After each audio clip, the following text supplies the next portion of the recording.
క్రీస్తునందు ప్రియులారా, కృపా సందేశాల శీర్షికలో 9 భాగాలు ముగించుకొని ఈ రాత్రి మనము 10వ భాగంలోనికి వెళ్తున్నాం. గడిచిన 9 వారాలు ఈ అంశానికి సంబంధించి అనేకమైన ఆలోచనలు లేఖన ఆధారాలతో మీ ముందుకు తీసుకొని వచ్చాను. అవన్నీ మీరు ఆలోచిస్తున్నారనే నేను భావిస్తున్నాను. విని ఆ వారానికి మాత్రమే దానిని పరిమితం చేసి విని దానిని అలా ప్రక్కన విడిచిపెట్టి మళ్ళీ మరొక నూతన విషయం కోసం మనము సిద్ధపడి వస్తే పునాది లేని ఒక స్థితి ఈ అంశముపై మనకు ఉంటుందన్న సంగతి అందరూ కూడా గుర్తుంచుకోవాలి.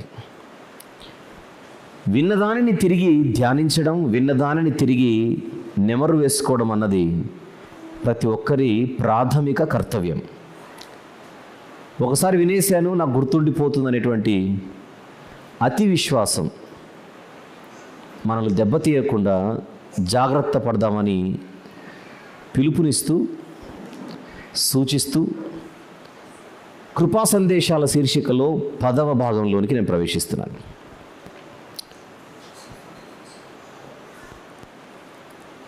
గడిచిన 9 వారాలు లేదా 9 భాగాలు విన్న తర్వాత దేవుని కృప అనేటువంటి ఈ పదజాలాన్ని తీసుకొని ప్రపంచంలో ఒక భయంకరమైన దుర్బోధ, తప్పుడు బోధ అనేక మందిని దారి తప్పించుచున్నది కొన్ని వందల సంవత్సరాలుగా అని నేను చెబుతూ వివరిస్తూ వస్తున్నాను. ఈ 9 వారాల పాటు నేను మాట్లాడిన విషయాల్లో ఒక విషయాన్ని మళ్ళీ మీ ముందుకు తీసుకొని వచ్చి ప్రస్తావిస్తూ అక్కడ నుండే ఈ 10వ భాగాన్ని ప్రారంభిస్తున్నాను. ఈ బోధలోని ఒక మాట, దేవుడు ఒక మనిషి యొక్క చేసిన పాపాలు గతం, ప్రస్తుతము కూడా కనబడుతున్న పాపాలు వర్తమానం, భవిష్యత్తులో చేయబోయే పాపాలు కూడా దేవుడు ముందుగానే క్షమించేశాడు అన్నది వీళ్ళ బోధలలో ప్రస్ఫుటంగా మనకు వినపడుతూ ఉంటుంది, కనబడుతూ ఉంటుంది. Past since, present since and future since. ఇది వాక్యానుసారమా అని మనం వాక్యం దగ్గర తీసుకొని వస్తున్నాం. అవతల చెప్పిన వారు పెద్ద మనుషులని, అవతల చెప్పిన వారు అంతర్జాతీయ స్థాయిలో వారికి మంచి పేరుందని, వారు నడిపే సంఘం వేలాది మంది, లక్షలాది మంది అనుచరులు కలిగినటువంటి, సభ్యులు కలిగినటువంటి సంఘం అన్న కొన్ని లెక్కల మీద ఆధారపడి అది సత్యమా అసత్యమా అని మనం నిర్ధారించకూడదు. బైబిలే మనకు అల్టిమేట్ సోర్స్. ఏ విషయాన్నైనా బైబిలే నిర్ధారించాలి. బైబిల్ ఎస్ అంటే ఎస్, బైబిల్ నో అంటే నో. యేసుక్రీస్తు ప్రభు ప్రపంచ మానవులందరి కొరకు ఈ లోకానికి వచ్చాడు. ఎంతమంది నమ్ముతున్నారు మీరు? Very good. యేసుక్రీస్తు ప్రభు ప్రపంచ మానవులందరి కొరకు రక్తం ఇచ్చి ప్రాణం పెట్టాడు. ఎంతమంది నమ్ముతున్నారు మీరు మనస్ఫూర్తిగా? Very good. అయితే ఈ బోధ బోధించేవారు దాన్ని ఒప్పుకోరు. యేసుక్రీస్తు ప్రభు అందరి కోసం రాలేదు అన్నది వారి బోధనలో వాళ్ళకు సంబంధించిన ఒక కీలకమైన పాయింట్. ఆయన అందరి కోసం బలి అవ్వలేదు, ప్రాణం పెట్టలేదు అన్నది వారి బోధనలో ఒక కీలకమైనటువంటి పాయింట్. దాన్ని మనం వ్యతిరేకిస్తున్నాం. బైబిల్ అలా చెప్పలేదు అని అంటున్నాము. ఆయన కొందరివాడు కాదు, అకార్డింగ్ టు ద బైబిల్ ఆయన అందరివాడు, అందరి కొరకు వచ్చినవాడు, అందరి కొరకు తనను తాను బలిగా అర్పించుకున్నవాడు. కనుక మీ డాక్ట్రిన్ తప్పు అని అంటున్నాం మనం. అయితే అందరి కొరకు ప్రాణం పెట్టిన ఆయన, అందరి కొరకు రక్తం కార్చిన ఆయన బలి జరిగింది అందరి కొరకు అన్నది సత్యమైన, అందరికీ రక్షణ దొరుకుతోందా ఈరోజు ప్రపంచంలో అన్నది మనం వేయవలసిన ప్రశ్న. ఆయన మరణించింది మాత్రం అందరి కొరకే, అలాంటప్పుడు రక్షణ అందరికీ ఎందుకు దొరకట్లేదు అని ఇక్కడ మనం ప్రశ్నించవచ్చు, ప్రశ్నించాలి కూడా. గత వారం వచ్చినట్టుగా ఈరోజు కూడా ఒక ఇద్దరు సహోదరులు ఎవరైనా వేదిక మీదకి రాగలిగితే, మీతో నాకు కొంచెం పని ఉంది, గలరా? ఎనీబడి? ఎవరైనా ఇద్దరు త్వరగా రావాలి. శ్రీనివాస్ గారు వస్తున్నారు, ఇంకొకరు రెండు, ఎవరైనా స్వామి గారు వస్తున్నారు, రండి. ఇప్పుడు వేదిక మీద మనకి ఈరోజు ఒక ఇద్దరు సహోదరులు కనబడుతున్నారు. మిమ్మల్ని అందరూ అడుగుతున్నాను, చెప్పండి, యేసు ప్రభు ఈయన కొరకు మరణించాడా, ఆయన కొరకు మరణించాడా? అది చెప్పండి. ఇద్దరి కొరకు మరణించాడు, రైట్. ఇప్పుడు మీరు వాళ్ళిద్దరిని ఊహించుకోవాల్సింది ఏంటంటే, వీళ్ళిద్దరికీ సమాజంలో సువార్త ప్రకటించబడింది, క్రీస్తును గూర్చిన వార్త ఇద్దరికీ ప్రకటించబడింది. శ్రీనివాస్ అన్న గారు సువార్తను అంగీకరించి ముందుకు వచ్చేయండి, రైట్. నాకు ఈ లోక జీవితం నచ్చట్లేదు, నేను మారుమనసు పొంది మీరు చెప్పిన సువార్త ప్రకారంగా పాపక్షమాపణ నిమిత్తం నేను యేసుక్రీస్తు ప్రభువారు శిలువలో చిందించిన రక్తంలో నా జీవితాన్ని కడుక్కుంటాను అని తాను పాపపు ఒప్పుకోలు ప్రార్థన చేసి దేవుని ఎదుట క్షమాపణ కోరాడు. తనకిప్పుడు పాపక్షమాపణ దొరుకుతుందా దొరకదా? దొరుకుతుంది. రక్షణ దొరుకుతుందా దొరకదా? దొరుకుతుంది. అయితే శ్రీనివాస గారికి ప్రకటించినట్టుగానే సువార్త తనకు కూడా ప్రకటించబడింది, కానీ ఆయన స్పందించట్లా. నాకు నచ్చట్లేదు అంటున్నాడు, నచ్చినా నేను రానంటున్నాడు, నాకు వీలు కాదు, కుదరదు అని అంటున్నాడు. మీరు అన్నారుగా, యేసు ప్రభు ఇద్దరి కొరకు మరణించాడు, ఇద్దరి కొరకు బలయ్యాడు అని మీరు అంటున్నప్పుడు, వీళ్ళిద్దరిలో ఇప్పుడు నేను సీన్ చెప్పాను, సిచ్యువేషన్ చెప్పాను, రక్షణ అన్నది ఎవరికి దొరుకుతుందో చెప్పాలి మీరే. శ్రీనివాస్ గారికా, స్వామి గారికా? శ్రీనివాస్ గారికి దొరుకుతుంది. ఎందుకో చెప్పండి. సువార్తకు ఈయన స్పందించాడు కనుక. ఆయనకు రక్షణ దొరుకుతుందా ఇప్పుడు? ఈ పాయింట్ ఆఫ్ టైంలో ఆయనకి ఇప్పుడు రక్షణ లభిస్తుందా? లభించదు. ఎందుకు? సువార్తకు ఆయన స్పందించట్లేదు కనుక. ఇప్పుడు నా ప్రశ్న, ప్రకటించబడిన సువార్తకు ఈయన స్పందించకపోవడం అన్నది యేసుక్రీస్తు ప్రభు యొక్క ఫెయిల్యూరా? చెప్పండి, ఎనీబడి? ప్రకటించబడిన సువార్తకు ఈయన స్పందించకపోవడానికి క్రీస్తు బలియాగం ఫెయిల్యూరా? ఎనీబడి? ఒకసారి ఆలోచించుకొని చెప్పండి. పక్కా కాదు అన్నోళ్ళు చేయొద్దండి. ఇందులో యేసు ప్రభు ఫెయిల్యూర్ లేనే లేదు స్వామి విషయంలో. పక్కానా? Very good. విషయం ఏంటంటే, ఈ ప్రబుద్ధులు ఆయన స్పందించకపోవడాన్ని, ఆయన స్పందించట్లేదు గనుక ఆయనకు రక్షణ దూరంగా ఉంది అని మనం చెబుతుంటే, కాదు నువ్వు యేసు ప్రభుని ఒక ఫెయిల్యూర్ పర్సనాలిటీగా చూపిస్తున్నావని రివర్స్ మనల్ని అంటున్నారు. మనల్ని అంటే మనల్ని కాదు, మనలాంటి వర్షన్ వినిపించేవారిని ఏమంటారు? స్వామి అనేటువంటి ఇతనికి రేపు పొద్దున రక్షణ లేకుండానే కనుక చనిపోతే మనల్ని అంటున్నారు వాళ్ళు, మీరు చెబుతున్నట్టుగా ఈయన రక్షణ లేకుండానే చనిపోతే అది ఆయన ఫెయిల్యూర్ కాదు, ఈయన కొరకు రక్తం గార్చినా, ఈయన కొరకు మరణించినా, తనను రక్షించుకోలేకపోయినా యేసుక్రీస్తు యొక్క ఫెయిల్యూర్ అదని ఆ ఫెయిల్యూర్ని కాస్త తీసుకొని ఆయనకు రుద్దుతున్నారు. ఇది న్యాయమా అని నేను అడుగుతున్నాను, ఇది ధర్మమా అని నేను అడుగుతున్నాను. ఇది ఎక్కడి లాజిక్ ఇది? ఆయన ఇద్దరి కోసం వచ్చాడు, ఇద్దరి కోసం ప్రాణం పెట్టాడు, ఇద్దరి కోసం రక్తం కార్చాడు. ఆయన బలి ఇద్దరి కోసం సరి సమానంగా అయినప్పుడు, ఆ వార్త ఇద్దరికి సరి సమానంగా ప్రకటింపబడినప్పుడు ఈయన స్పందించాడు, ఆయన స్పందించలేదు. ఒకవేళ ఫెయిల్యూర్ అని మాట్లాడితే ఈయనదవుతుంది కానీ యేసు ప్రభుది ఎందుకు అవుతుంది? ఈయన ఉపయోగించుకోలేకపోయాడు, సద్వినియోగపరచుకోలేకపోయాడని చెప్పట్లా. మీరు చెప్పిందే కనుక అంగీకరించాల్సి వస్తే అప్పుడు నువ్వు చెబుతున్న యేసుక్రీస్తు ఒక ఫెయిల్యూర్ పర్సనాలిటీ అని ఆయనకు రుద్దుతున్నారు తీసుకొని వెళ్ళి. అన్యాయం కాదు ఇది? అన్యాయమా కాదా చెప్పండి? దాన్ని మనం నొక్కుతున్నాం ఖండిస్తూ. ఎవరా పెద్ద మనిషి చెప్పింది వార్త అని అడుగుతున్నాం మనం. ఎక్కడుంది బైబిల్లో అది క్రీస్తు వైఫల్యమని? ఈయన స్పందించకపోవడానికి క్రీస్తు వైఫల్యం అంటారా? అది జ్ఞానమా, తెలివా? నేను వాయిస్ రైజ్ చేయడం కాదు, ఇంత కూలంకషంగా ఈ సిద్ధాంతాలు వింటున్న తర్వాత మీరు కూడా చైతన్యపరచబడాలి.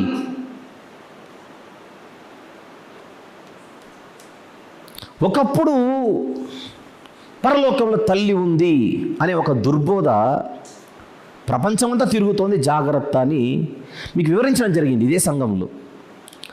విన్న తర్వాత రేపు పొద్దున ఎవరైనా మమ్మీని తీసుకొని వస్తే మా అయ్యగారికి చెప్తాను నువ్వు ఆగుగానంటారా? లేకపోతే నిలబెట్టి లెఫ్ట్ అండ్ రైట్ కడగాలి? అక్కడ నేర్చుకున్నది దేనికి మనం? నేర్చుకుంటున్నది దేనికి మనం?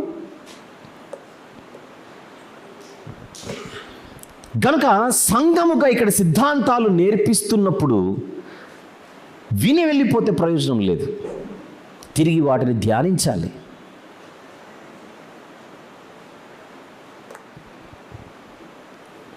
ఇప్పుడు నాకు ఇంకొక వ్యక్తి కావాలి, మూడవ సహోదరుడు అబ్రహాం.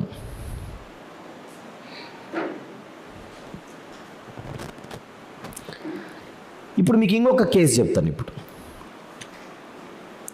ఇటు వచ్చే ఇప్పుడు మీకు ముగ్గురు వ్యక్తులు కనపడుతున్నారు స్టేజ్ మీద. ఆయనేమో సువార్తకే స్పందించలేదు. ఇక్కడున్న అన్నగారేమో సువార్తకు స్పందించాడు, రక్షణలోనికి వచ్చాడు. 3 నెలలు బాగున్నాడు. 4వ నెల ఎందుకో మళ్ళీ గాలి వెనక్కి లాగింది. అవకాశం ఉందా లేదా చెప్పిండు ఒక మనిషికి? అవకాశం ఉందా లేదా ఒక మనిషికి? రైట్. ఇప్పుడు ఇక్కడున్న వ్యక్తి సువార్త విన్నాడు, సువార్తకు స్పందించాడు, పాపాలు ఒప్పుకున్నాడు. దానికంటే ముందు మారు మనసు పొంది పాపాలు ఒప్పుకొని యేసుక్రీస్తు ప్రభువారి రక్తములో నా జీవితాన్ని నేను కడుక్కుంటున్నానని బహిరంగంగా ఒప్పుకొని బ్యాప్టిజం తీసుకున్నాడు. మీకు ఇప్పుడు 2 బ్యాప్టిజం తీసుకున్న వ్యక్తులు చూపిస్తున్నా. ఈ కేసులో మాత్రమే మీరు కూడా బ్యాప్టిజం తీసుకున్నారు, రైట్. అయితే సిచ్యువేషన్ ఏంటంటే అబ్రహాము గారు మాత్రం రాజీ పడకుండా వెళ్ళిపోతున్నాడు విశ్వాస జీవితంలో. 3 నెలలైనా 6 నెలలైనా 5 సంవత్సరాలైనా రాజీ పడకుండా చక్కగా ప్రభువును ఆనుకొని వెళ్ళిపోతున్నాడు. శ్రీనివాసన్నేమో 3 నెలలకు బలహీనపడి ఒక 4 నెలలు లీవ్ తీసుకుందాం అనుకున్నాడు, బ్రేక్. మందిరానికి రాకుండా, ప్రార్థన చేసుకోకుండా, బైబిల్ చదువుకోకుండా, భక్తి జీవితానికి ఒక 4 నెలలు బ్రేక్ తీసుకుందామని తనకు ప్రేరేపణ వచ్చింది. దైవ ప్రేరేపణ కాదు అది, వాడి ప్రేరేపణ.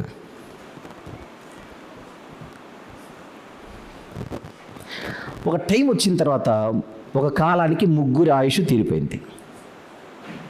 వీళ్ళ ముగ్గురిలో పరలోకం అన్నది ఎవరికి కన్ఫామ్ చెప్పండి మీరు? ఈయనకేనా వాళ్ళిద్దరికి కూడానా? కారణం ఆయన సువార్తకే స్పందించలేదు, పరలోకం రాదు. స్పందించి లోపలికి వచ్చినా మళ్ళీ జారిపోయాడు, పరలోకం రాదు. ఈయన జారిపోకుండా బలంగా నిలబడ్డాడు, పరలోకం వస్తుంది. ఇప్పుడు నేను చెప్పిన దాంట్లో ఈయన విషయంలో దేవుడు పాసు, వాళ్ళిద్దరి విషయంలో దేవుడు ఫెయిల్ అందామా? ఇది దేవుని ఫెయిల్యూర్ అని చెప్పడానికి ఇక్కడ ఏమైనా ఆస్కారం ఉందా చెప్పండి. ఈయనకు పరలోకం రావడం ఎంత న్యాయమో వాళ్ళిద్దరికి రాకపోవడం కూడా అంతే న్యాయమా దైవ కోణంలో? ఎందుకు? పరిశుద్ధుడైన దేవుడు పరిశుద్ధులకే పరలోకం ఇస్తాడు. వీళ్ళు నిలబెట్టుకోలేని పరిశుద్ధత ఈయన నిలబెట్టుకున్నాడు. ఈయన గొప్పతనం కాదు. ఫర్ కైండ్ ఇన్ఫర్మేషన్, ఈయన ప్రభువును ఆనుకొని బతికాడు. ప్రభువును ఆనుకొని బ్రతికితే ఏదైనా సాధ్యమే. ప్రభువును ఆనుకొని బ్రతికితే లోకాన్ని జయించి పరలోకంలో అడుగుపెట్టచ్చు. ఆ విజయము కూడా మనది కాదు, గొప్పతనం. మనం ఎవరినైతే ఆనుకొని బతుకుతామో ఆయనది. మీకు తెలిసిన బైబిల్లో అదే ఉందా? వాళ్ళు చెబుతున్నట్టుగా ఈయన విషయంలో దేవుని ఫెయిల్యూర్, ఈయన విషయంలో దేవుని ఫెయిల్యూరు అన్నట్టుగా మీకు ఎప్పుడైనా బైబిల్లో కనబడిందా? ఎనీబడి? వాళ్ళ బోధ అది. దాన్ని ఖండిస్తున్నాం మనం. చెప్పండి, ఖండించాలా లేదా? మన బాధ్యత కాదా? పేరు మోసిన బోధకులు సమాజంలో ఈ బోధను నెత్తినెక్కించుకొని తిరుగుతుంటే ఆ బోధను దింపండి అని అంటున్నాం మనం, అంతే. అది తప్పు అంటున్నాం, అంతే.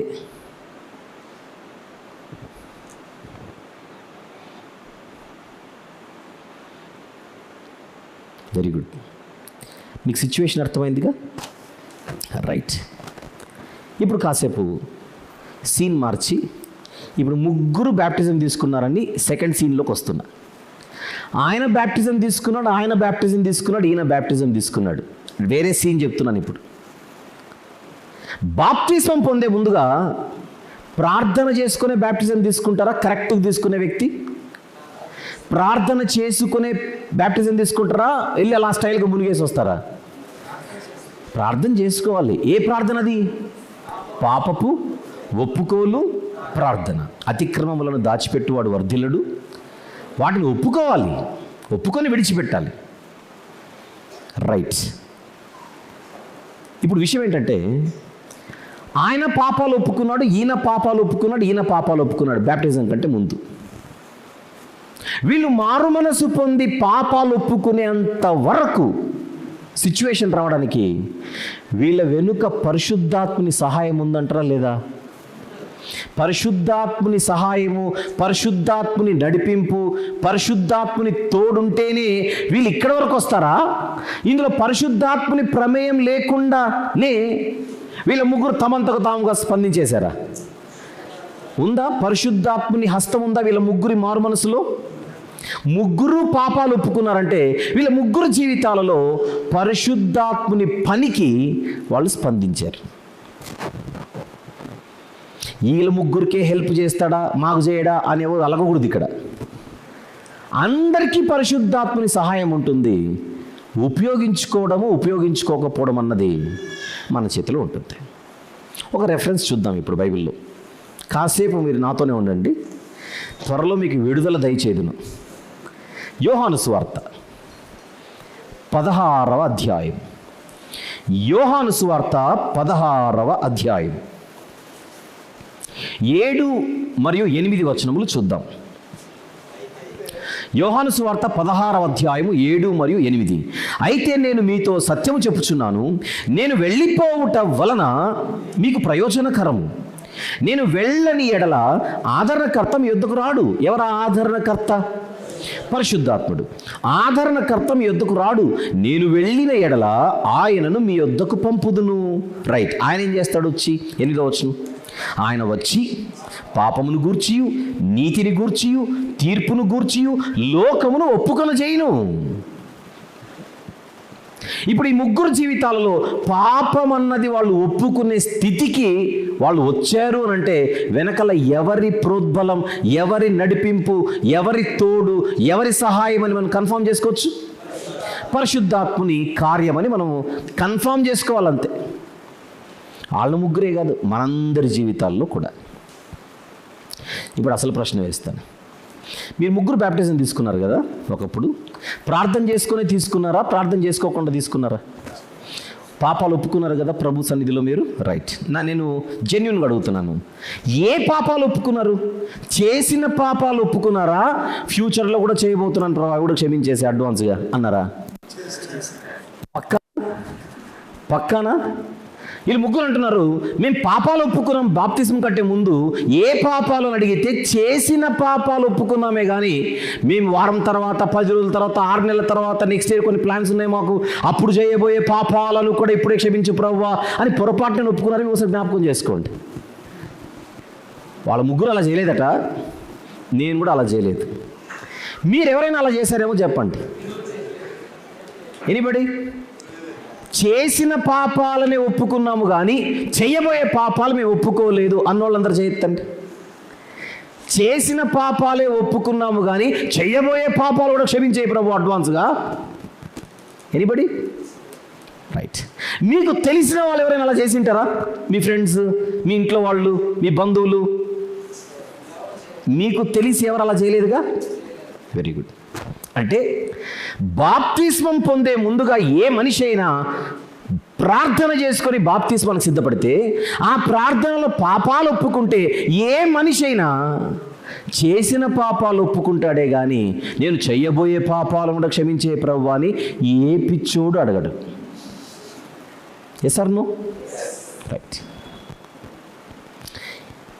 ఇప్పుడు నేను వాళ్ళని అడుగుతున్న ప్రశ్న, మళ్ళీ మీరేంటి యేసుక్రీస్తు ప్రభు మనము చేసిన పాపాలు, చేయబోయే పాపాలు కూడా క్షమించేశాడని చెప్తారేంటి? అసలు చేయబోయే పాపాలు ఎవడొప్పుకొని చచ్చాడు ఇక్కడ? అసలు చెయ్యబోయే పాపాలు ఎవడొప్పుకున్నాడని క్షమిస్తాడు అక్కడ?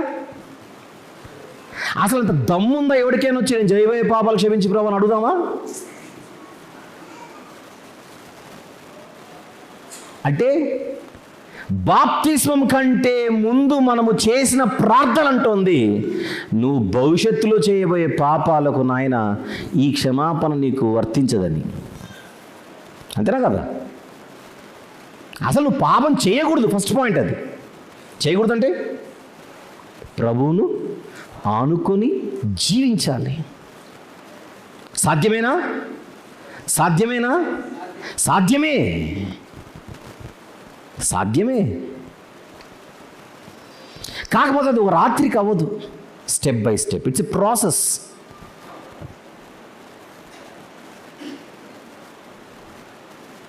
రైట్. ఇప్పుడు మళ్ళీ అబ్రహాం దగ్గరకు వస్తారు. మీరు ఆలోచిస్తున్నారని ఇవన్నీ. అబ్రహాం గారు నిన్న బ్యాప్టిజం తీసుకొని అనుకోండి కాసేపు. నిన్న బ్యాప్టిజం తీసుకున్న అబ్రహాం గారికి పాపక్షమాపణ ఎప్పుడు దొరుకుతుంది? నిన్ననా మొన్ననా? నిన్ననే దొరుకుతుంది. మొన్న ఈయనకు పాపక్షమాపణ రాలా. వారం కిందట ఏమైనా పాపక్షమాపణ అప్లై అవుతుందా? అసలు నిన్న ప్రభువును స్వీకరించిందే నిన్న, తన పాపాలు ఒప్పుకుందే నిన్న, ప్రార్థన చేసిందే నిన్న, ప్రభు పాదాలు పట్టుకుందే నిన్న. రైట్. కానీ అబ్రహాము గారి కోసం యేసు ప్రభు ఎప్పుడు మరణించాడు? 2000 సంవత్సరాల కిందట. నేను మళ్ళీ ప్రశ్న అడుగుతున్నా, 2000 సంవత్సరాల కిందట అబ్రహాము గారి కొరకు యేసు ప్రభు మరణిస్తే ఈయనకు నిన్న రావడం ఏంటి పాపక్షమాపణ? చెప్పండి. 2000 సంవత్సరాల క్రితమే అబ్రహాము గారి కోసం మరణిస్తే ఈయనకు పాపక్షమాపణ నిన్న రావడం ఏంటి? మొన్ననే రావాలిగా, వారం కిందటే రావాలిగా, 5 ఏళ్ల కిందటే రావాలిగా. ఫర్ ఎగ్జాంపుల్ నీ వయసు ఒక 35 అని అనుకుందాం, తప్పైతే క్షమించు. ఒక 35 అనుకుంటున్నాను ఎగ్జాంపుల్. 35 సంవత్సరాల వయసున్న అబ్రహాము గారి కొరకు యేసుప్రభు మరణించింది 2000 సంవత్సరాల కిందట. తాను పుట్టి 35 ఏళ్ళు.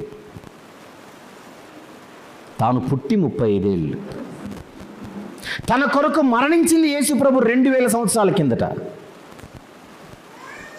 నిన్న రావడం ఏంటి పాపక్షమాపణ? పుట్టినప్పుడే రావాలగా, తన 5వ తరగతిలో ఉన్నప్పుడే రావాలగా, 10వ తరగతిలో ఉన్నప్పుడే రావాలగా, డిగ్రీలో ఉన్నప్పుడే రావాలగా. చెప్పండి ఎందుకు రాలేదు? చెప్పండి ఎందుకు రాలేదు? ఆయన కొరకు అడ్వాన్స్గా అబ్రహాము గారి కొరకు యేసుక్రీస్తు ప్రభు 2000 సంవత్సరాల క్రిందట మరణించిన సువార్తను విని ఈయన స్పందించింది నిన్ననే గనుక. అంటే ఆయన ఎప్పుడో మరణించిన ఈయన స్పందించినప్పుడే, ఈయన వచ్చినప్పుడే, ఈయన శిలువ దగ్గరకు వచ్చినప్పుడే ఆయన రక్తం ఈయనకు అంటుకుంటుంది. సిలువ మీద ఉన్న ఆయన రమ్మంటున్నాడా లేదా? అందరినీ రమ్మంటున్నాడా? రండి రండి రండి రండి రండి ప్రయాసపడి భారము మోయుచున్న సమస్త జనులారా రండి రండి రండి అని కాల్ ఫర్ ఆల్ వెళ్ళిపోతుంది. అందరు రావట్లా. ఎవడు ఎప్పుడు వస్తాడో వాడికి అప్పుడు దొరుకుతుంది పాపక్షమాపణ. I'm right are not? ఎవడు ఎప్పుడు వస్తే అప్పుడు దొరుకుతుంది రక్షణ. ఎవడు ఎప్పుడొచ్చి ఉపయోగించుకుంటే అప్పుడు దొరుకుతుంది పాపక్షమాపణ. రాకుండా స్పందించకుండా, ఇప్పుడు అబ్రహామైనా నిన్న వచ్చాడు, వాళ్ళిద్దరు ఇంకా రావట్లా అనుకోండి కాసేపు. థర్డ్ సీన్ చెప్తున్నా. ఇప్పుడు అబ్రహామైనా వచ్చాడు, వాళ్ళిద్దరు అసలు రావట్లా. కానీ వాళ్ళిద్దరి కొరకు కూడా యేసుప్రభు ఎప్పుడో మరణించాడు.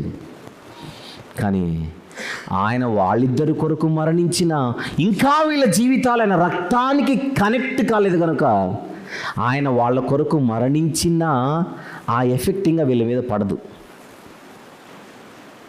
Any questions? క్లియరా? క్లినిక్ కాల్ క్లియరే కదా అందరికీ?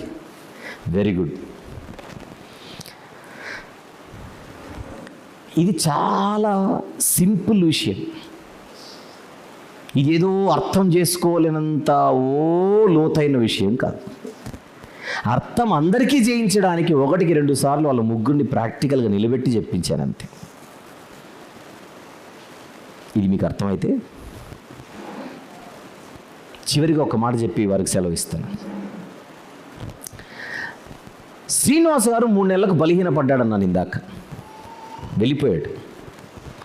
ఎందుకో 1 నెల రోజుల తర్వాత తనకే బాధ కలిగి, తనకే ఇది కాదు జీవితం, ఈ లోక జీవితం నాకు నచ్చట్లేదని ఇప్పుడు మళ్ళీ ఆయనకు మారు మనసు వచ్చింది. ఇప్పుడు మళ్ళీ ప్రభు దగ్గరకు వచ్చి, ప్రభువా నేను తప్పు చేశాను, నీవు నాకు క్షమాపణ దయచేసిన ఉచితంగా నేను దాన్ని దుర్వినియోగపరుచుకొని నేను అలా లోకంలో పడిపోయాను. కానీ ఇప్పుడు కళ్ళు తెరుచుకుంటున్నాను, నువ్వు కావాలి నాయనా అని మళ్ళీ వచ్చాడు. ఇప్పుడు శ్రీనివాస్ గారికి వచ్చింది మారు మనసేనా? 1 నెల రోజుల తర్వాత మారు మనసు వచ్చిందా? రైట్. అంతకుముందు 5 నెలల కిందట ఆల్రెడీ మారు మనసు వచ్చే ప్రార్థన చేశాడు, మారు మనసు వచ్చే ప్రభుని స్వీకరించాడు, మారు మనసు వచ్చే పాపాలు ఒప్పుకున్నాడు. ఆల్రెడీ ఒకసారి 4-5 నెలల కిందట మారు మనసు వచ్చిన మనిషికి 4 నెలల తర్వాత 5 నెలల తర్వాత మళ్ళీ మారు మనసు అవసరమా అని నేను అడుగుతున్నాను మిమ్మల్ని. చెప్పండి, అవసరమా లేదా ఆయనకి? ఎందుకు అవసరం? మనస్సు మళ్ళీ వెనక్కి తిరిగింది కనుక, దేవుని మీద ఉండవలసిన మనసు మరి లోకంపై వెళ్ళిపోయింది కనుక మళ్ళీ మారు మనసు తనకు అవసరమైంది. ఇప్పుడు శ్రీనివాస్ గారితో నేను మాట్లాడుతూ, ఎందుకన్నా మీరు అనవసరంగా లోకాన్ని ప్రేమిస్తారు, ఎంత చక్కని ఆనందం ప్రభులో దొరుకుతుంది, రండి అన్నీ వదిలిపెట్టేయండి అని ఒక 4 సార్లు చెప్పాను అనుకోండి, 5వసారి ఆయనకు నిజమే కదా అనిపించి ఇప్పుడు ఫ్రెష్గా మళ్ళీ మారు మనసు వచ్చాడు ప్రభు దగ్గరికి. ఇప్పుడు తనకి లోకంలో జారిపోతున్న ఆయనకు, ఆల్రెడీ విశ్వాసి కానీ పడిపోయాడు, ఆల్రెడీ బ్యాప్టిజం తీసుకున్నాడు కానీ పడిపోయాడు, అలా పడిపోయిన మనిషికి నేను ఇది కరెక్ట్ కాదండి, అలా లోకంలోకి వెళ్ళకండి, మళ్ళీ మీరు ప్రభు వైపు తిరగండి అని నేను చెప్పాలా లేదా? ఆల్రెడీ 5 నెలల కిందట మారు మనసు వచ్చిన ఈ మనిషికి మళ్ళీ నీకు మారు మనసు రావాలని నేను చెప్పాలా లేదా? చెప్పాలి అన్నవాళ్ళు చేయొద్దండి. ఒక సేవకునిగా మీరు చెప్పాలని అన్నవాళ్ళు చేయొద్దండి. Very good. ఇప్పుడు వీళ్ళు ఏమంటారంటే, ఆల్రెడీ మారు మనసు వచ్చినవాడికి నువ్వేంది మళ్ళీ మారు మనసు పొందమని చెప్పడం అంటున్నారు. మళ్ళీ మారు మనసు పొందమని నేను చెబుతుంది అబ్రహాంకు కాదు, శ్రీనివాస్ గారితో. ఎందుకు? ఈయన స్థిరంగా ఉన్నాడు, ఆయన పడిపోయాడు. ఒక సంఘములో అలా పడిపోతున్న వాళ్ళు అన్ని స్థానిక సంఘాలలో ఉంటారా ఉండరా మీరు చెప్పండి. సంఘ కాపరులు అన్నవాళ్ళు, సంఘ సేవకులు అన్నవాళ్ళు, బైబిల్ బోధకులు అన్నవాళ్ళు ఈయనకు మెసేజ్ చెప్పాలి నువ్వు పడిపోవద్దు అని, ఆయనకు మెసేజ్ చెప్పాలి పడిపోయిన నీవు మళ్ళీ లేవాలని, ఆయనకు మెసేజ్ చెప్పాలి ఎంతకాలం నువ్వు దూరంగా ఉంటావని. Yes or no? వీళ్ళు ఏమంటారంటే ఈయననే ఈయనలో చూస్తారు. వీళ్ళ ప్రాబ్లం ఈయననే ఆయనలో చూస్తారు. అంటే మీకు అర్థమైందా? ఈయన పడిపోనివాడు, ఆయన పడిపోయినవాడు. పడిపోయిన వానికి కూడా వీళ్ళు సర్టిఫికెట్లు ఇచ్చేది నువ్వు పడిపోలేదని. ఆయన పడిపోయాడు, ఈయన పడిపోలేదు. ఈయనకి ఏం చెప్పాలో ఆయనకు అది చెప్పాలి, ఆయనకి ఏది చెప్పాలో అది చెప్పాలి. అందరికీ పారాసెటమాల్ రాస్తారంటే ఎలా చెప్పండి? అందరికీ ఒకే ట్యాబ్లెట్, డోలో 650. అందరికీ డోలో వర్కౌట్ అవ్వద్దు, అందరికీ బోలో డోలో అంటే కుదరదు. ఈయన మందు వేరు, ఆయన మందు వేరు, ఆయనకు మందు వేరు. సంఘంలో ఇప్పుడు మీరు అన్నట్టుగా, నేను ఇప్పుడు ఈ ముగ్గురు చూపించినట్టుగా అన్ని స్థానిక సంఘాలలో ఎగ్జాంపుల్ ఒక 3 రకాల ప్రజలు ఉంటారా ఉండరా చెప్పండి? వింటున్నా స్పందించని వారు, స్పందించిన తర్వాత పడిపోయేవారు, స్పందించి పడిపోకుండా ఉండేవారు. ఉండరా? ఒక సేవకుని బాధ్యత ఏమిటి? ఆయనకేం చెప్పాలో ఆయనకు చెప్పాలి, ఈయనకేం చెప్పాలో ఈయనకు చెప్పాలి, ఈయనకేం చెప్పాలో ఆయనకు చెప్పాలి. ఇక్కడ కర్మ ఏంటంటే ఈయనకు చెప్పేదే ఆయనకు చెప్తారు, ఈయనకు చెప్పేదే ఆయనకు చెబుతూ మనం ఆయనకు చెప్పేది ఆయనకు చెప్తుంటే కాదు నువ్వు బోధ మార్చు, ఈయనకు చెప్పేది ఆయనకు చెప్పు అంటున్నారు. అవతల సిచ్యువేషన్ అర్థమైన వాళ్ళు చేయొద్దంటే వాళ్ళ దగ్గర వాళ్ళు జ్ఞానం అనుకుంటున్న ఒక అజ్ఞానం మీకు అర్థమైందా లేదా అని చెప్తున్నా నేను. ఈ బోధ ఎక్కడుంది? ప్రపంచమంతా ఉంది, ప్రపంచమంతా ఉంది.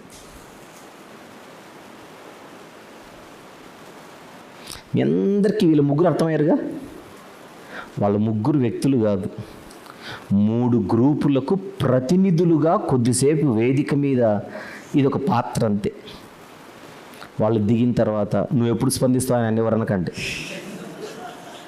నువ్వెందుకు పడిపోయావని ఈయన ఎవరనకంటే, కంగ్రాచులేషన్స్ బాస్ అని నాకు చెప్పకండి. Thank you very much, very good. వాళ్ళ ముగ్గురికి చప్పట్లు కొడదాం.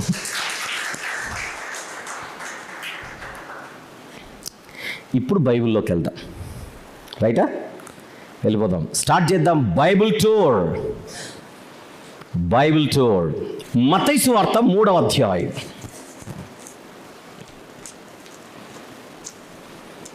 మొదటి వచనము నుండి చూద్దాం. ఆ దినముల యందు బాప్తిస్మమిచ్చి యోహాను వచ్చి పరలోక రాజ్యం సమీపించి ఉన్నది, మారు మనసు పొందుడని యూదయ అరణ్యంలో ప్రకటించుచుండెను. యోహాను గారి సువార్త ఏ సువార్త? మారు మనసు కొరకు పిలుపునిస్తున్న సువార్త. మారు మనసు పొందుడి అని యోహాను గారు అంటున్నారంటే మీరు చేసిన వాటన్నిటి విషయంలో మారు మనసు పొందమంటున్నాడా, చేయబోయే వాటి విషయంలో కూడా ఇప్పుడే మారు మనసు పొందమంటున్నాడా? ఇదంతా చేసిన వాటికి సంబంధించిన మెసేజే కానీ 6 నెలల తర్వాత 8 నెలల తర్వాత నువ్వు చేయబోయేదని కాదు యోహాను గారి ఇంటెన్షన్. Very good. ఆయన పిలుపు విన్న ప్రజలు ఏం చేశారో చూద్దాం 5వ వచనం నుండి. ఆ సమయమున యెరూషలేము వారును యూదయ వారందరూను యోర్దాను నదీ ప్రాంతంలో వారందరూను అతని యొద్దకు వచ్చి, నెక్స్ట్ మాట, తమ పాపములు ఒప్పుకొనుచు యోర్దాను నదిలో అతని చేత బాప్తిస్మం పొందుచుండ్రి. చెప్పండి, యోహాను గారు చెప్పిన వాక్య సందేశానికి ప్రజలలో నుండి స్పందన వచ్చింది. వచ్చిన వాళ్ళు ఏం చేస్తున్నారు? పాపములు ఒప్పుకొనుచు బాప్తిస్మం పొందుచున్నారు.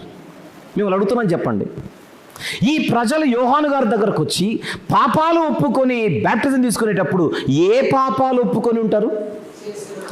చేసిన పాపాలు అప్పటి వరకు, చేయబోయే పాపాలా? మీకు ఎవరికైనా చేయబోయే పాపాలన్న ముచ్చట ఏమైనా కనపడుతుంది ఇక్కడ? Not at all. క్లియర్ కదా? ఎవరికి? అందరికి క్లియరే కదా? Very good, very very good. ఎందుకైనా మంచిది కింద 6వ వచనం 7వ వచనం నుంచి కూడా ఒక విషయం చూద్దాం.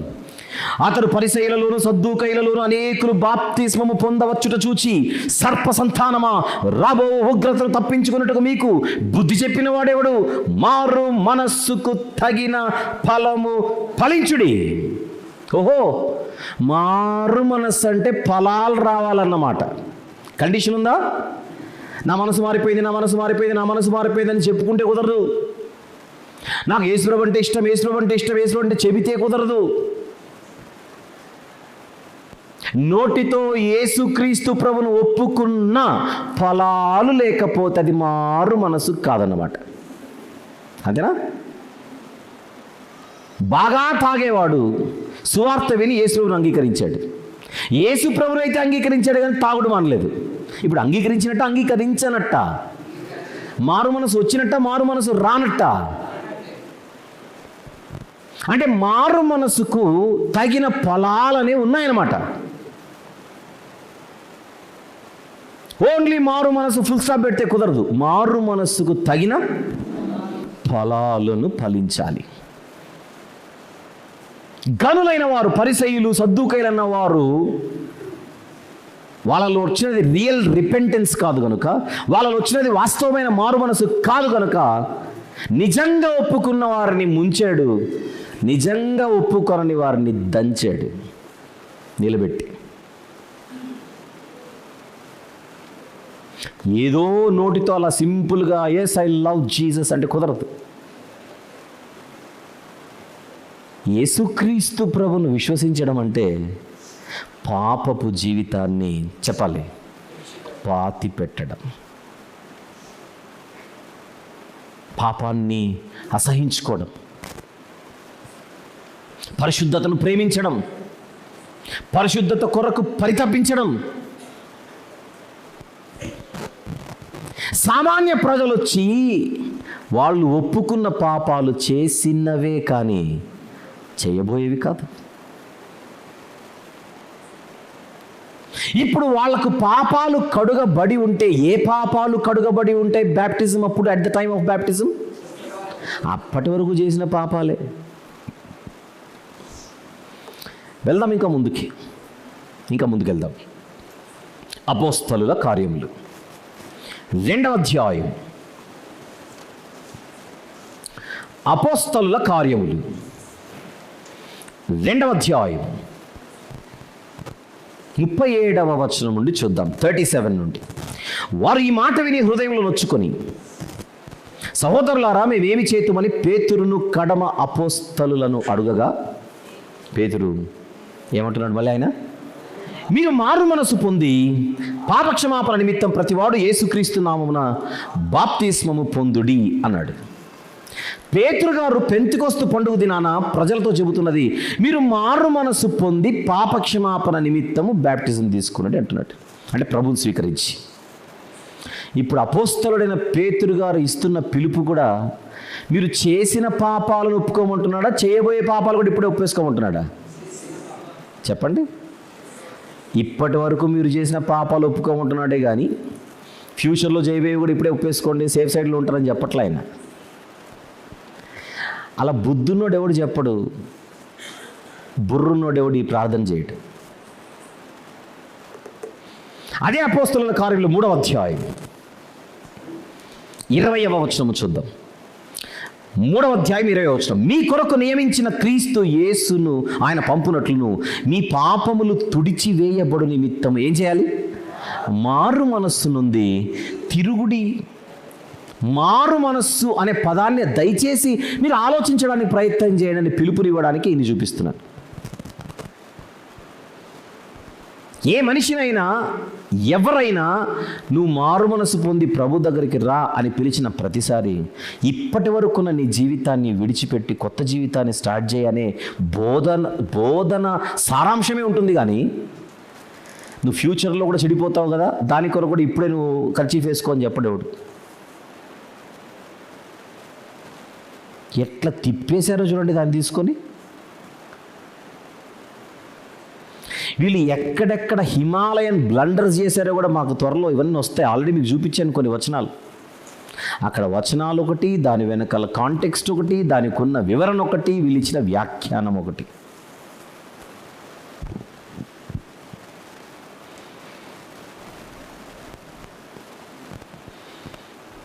కొరింథీయులకు 2 పత్రికలు రాయబడ్డాయి. మన దగ్గర ఉన్న బైబిల్లో 2 పత్రికలు కనపడతాయి. అందులో ముందుగా మొదటి పత్రికకు వద్దాం. 11వ అధ్యాయం, కొరింథీయులకు వ్రాసిన మొదటి పత్రిక 11వ అధ్యాయం. నేనే చదువుతాను 23 నుండి. కొరింథీ మొదటి పత్రిక 11వ అధ్యాయం 23 నుండి. నేను మీకు అప్పగించిన దానిని ప్రభువు వలన పొంది తిని. ఎవరితో మాట్లాడుతున్నాడు? క్రైస్తవులతోనా, నాన్ క్రిస్టియన్స్తోనా? చెప్పండి. ప్రభు బల్ల గురించి, కార్యక్రమం గురించి మాట్లాడుతున్నది క్రైస్తవులతో, నాన్ క్రిస్టియన్స్తో కాదు. అది ముయ్యకుండా ఒక్కసారి మొదటి అధ్యాయం 2వ వచనం చూద్దాం. అదే పత్రికలో మొదటి అధ్యాయం 2వ వచనం. మొదటి కొరింథీ పత్రిక మొదటి అధ్యాయం 2వ వచనం. కొరింథులో ఉన్న దేవుని సంఘమునకు, అనగా క్రీస్తు యేసునందు పరిశుద్ధపరచబడిన వారై పరిశుద్ధులుగా ఉండుటకు పిలువబడిన వారికి అన్నాడు. అంతా వారికిని మనకును ప్రభువుగా ఉన్న మన ప్రభు అయిన యేసుక్రీస్తు నామమున ప్రతి స్థలములో ప్రార్థించు వారికి అందరికీ శుభమని చెప్పి వ్రాయినది. అంటే పత్రిక ఎవరికి వ్రాయబడుతుందో అనేది మీ ముందు నేను క్లియర్ చేశాను. విశ్వాసులు అన్న ఐడెంటిటీ కలిగిన వాళ్ళు వీళ్ళు, క్రైస్తవులు అన్న గుర్తింపు కలిగిన వాళ్ళు వీళ్ళు. ఏమంటున్నాడు చూద్దాం 11వ అధ్యాయం 23 నుంచి. నేను మీకు అప్పగించిన దానిని ప్రభు వలన పొంది తిని, ప్రభు అయిన యేసు తాను అప్పగింపబడిన రాత్రి ఒక రొట్టెను ఎత్తుకొని కృతజ్ఞతాస్తుతులు చెల్లించి దానిని విరిచి, ఇది మీ కొరకైన నా శరీరము, నన్ను జ్ఞాపకము చేసుకున్నట్టుగా దీనిని చేయుడని చెప్పాను. ఆ ప్రకారమే భోజనమైన పిమ్మట ఆయన పాత్రను ఎత్తుకొని, ఈ పాత్ర నా రక్తము వలన అయిన క్రొత్త నిబంధన, మీరు దీనిలోని త్రాగునప్పుడెల్లా నన్ను జ్ఞాపకము చేసుకున్నట్టుగా దీనిని చేయుడని చెప్పాను. మీరు ఈ రొట్టెను తిని ఈ పాత్రలోనిది త్రాగునప్పుడెల్లా ప్రభు వచ్చే వరకు ఆయన మరణం ప్రచురించుదురు. ఎందుకు చెప్పాడు అనుకుంటున్నారు ఇదంతా? ప్రభు బల్ల మీద నుండి వచ్చే రొట్టెకు కానీ, ఆ బల్ల మీద నుండి వచ్చే పాత్రకు కానీ విలువను, గౌరవాన్ని ఇవ్వకుండా ఎవడికి ఇష్టం వచ్చినట్టుగా లైట్గా తీసుకొని, గ్రాంటెడ్గా తీసుకొని, ఈజీగా తీసుకొని, ఆ రొట్టె ఒక దేహానికి సూచన అని కూడా ఆలోచన లేక, ఆ పాత్రలోనిది ఆయన రక్తానికి సూచన అన్నది కూడా ఏమాత్రం సోయలేక, ఒక తిండి పదార్థముగా తీసుకొని ఎవడి బిల్డప్లు వాడివి. ప్రభు బల్ల కార్యక్రమాన్ని లైట్గా, ఈజీగా తీసుకుంటున్న ఈ సంఘములోని కొందరి కొరకు రాస్తున్న మాటలు ఇవి. చూద్దాం 27వ వచనం 27. కాబట్టి ఎవడు అయోగ్యముగా ప్రభు యొక్క రొట్టె తినునో అన్నాడు. కాబట్టి ఎందుకు? కాబట్టి ఈ ప్రభు బల్ల మీద నుండి వచ్చే రొట్టెకు కానీ, ప్రభు బల్ల మీద నుంచి వచ్చే పాత్రకు కానీ, ఆ పాత్రలోని పానీయానికి కానీ అంత గంభీరత ఉంది. ఆషామాషి కాదది. ఎలా పడితే అలా నేను తీసేసుకొని తినేసి తాగేసి వెళ్ళిపోతాను, భలేగుంది ఈరోజు టేస్ట్ అనుకుని వెళ్ళిపోవడం కాదది. తిండి కాదది. కాబట్టి ఎవడు అయోగ్యముగా ప్రభు యొక్క రొట్టె తినునో, లేక ఆయన పాత్రలోని త్రాగునో, చూడండి, వాడు ప్రభు యొక్క శరీరమును గూర్చియు రక్తమును గూర్చియు చెప్పాలి. నెక్స్ట్ మాట, అపరాధియగును. మీరు చెప్పండి, ప్రభు బల్ల మీద నుండి వచ్చే రొట్టెను ముట్టేది క్రైస్తవుడా, నాన్ క్రిస్టియనా? క్రిస్టియన్. మామూలుగా విశ్వాసి అన్న పేరు కలిగిన వాడా, బయట ఎవరు అన్యుడా వచ్చి రొట్టెలో చేవేసేది? విశ్వాసి, క్రైస్తవుడు. ఆ పాత్రలోని త్రాగేది విశ్వాసి, క్రైస్తవుడు. ఏమంటున్నాడు? ఒక విశ్వాసి అపరాధి అయ్యే అవకాశం ఉందా? ఆ మాటను బట్టి చెప్పండి నాకు. ఒక విశ్వాసి అపరాధి అయ్యే అవకాశం ఉందా లేదా? ఉంది. అది కదా మనం చెప్పేది. నువ్వు ఎలా పడితే అలా దేవుని దగ్గరకు వచ్చి నేను నాటకాలు వేస్తానంటే కుదరదు. దేవుడు అంత అమాయకుడు కాదు. అది సారాంశం. దేవునితో నేను గేమ్స్ ఆడతాను ఆయన సన్నిధిలో అనుకుంటే నువ్వు ఆయన ఎదుట అపరాధి కాక తప్పదు. నువ్వు 6 నెలల కిందట బ్యాప్టిజం తీసుకొని ఉండవచ్చుగాక, 6 నెలల కిందట నువ్వు ప్రార్థనలో నీ పాపాలు ఒప్పుకొని ఉండొచ్చుగాక, 6 నెలల కిందట నీకు పాప క్షమాపణ లభించి ఉండవచ్చునుగాక, 6 నెలల తర్వాత 6 నెలల కిందట నువ్వు మారు మనసు పొంది నీ పాపాలు ఒప్పుకొని ప్రభువా నాకు రక్షణ దయచేయని నువ్వు అడుక్కుంటే నీకు రక్షణ వచ్చి ఉండవచ్చుగాక.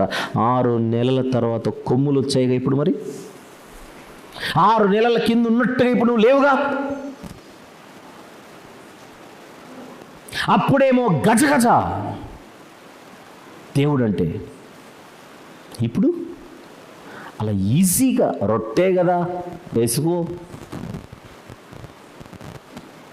పానీయమే కదా వేసుకో.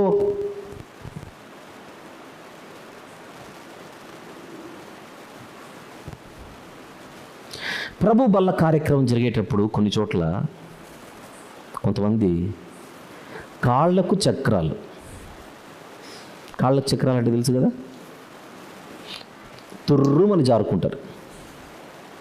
జరిగేది ప్రభు బల్ల. ఇక్కడ ప్రార్థన జరుగుతుంటుంది. దైవ సేవకులు ప్రార్థనాపూర్వకముగా భయముతో ఆశీర్వదించి అంటే దాని విషయమై ప్రార్థించి జాగ్రత్తలు చెప్పి ఇస్తుంటే గుడుగుడు పరిగెత్తుకుంటూ వెళ్ళిపోవడం అంతే. ఇంకా కొన్ని చోట్ల ఏం చేస్తారు, ఇక్కడ నుంచి పరిచారకులు వస్తారు తీసుకొని, ఇక్కడ నుంచి పరిచారకులు మోసుకొని వస్తుంటారు రొట్టెను పానీయను. అక్కడెక్కడో ఉన్నటువంటి వ్యక్తి గురించి వెళ్ళిపోవాలి అర్జెంటుగా అని చెప్పి తీసుకొని వెళ్ళిపోతాడు అంతే. తీసుకొని వెళ్ళిపోవడం అంతే. దీనికంటే ఒక పద్ధతి ఉండదు,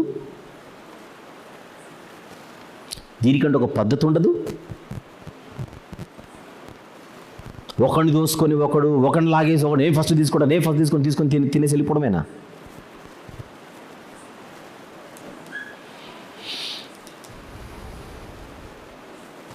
అలా తినేయడం, అలా తీసుకోవడం, అలా వేసుకోవడం, గుటుక్కును మింగేయడం అంతే. వంటగదిలో నుంచి వస్తున్న మామూలు రొట్టె కాదు ఇది, ప్రభు బల్ల మీద నుండి వస్తున్న రొట్టె.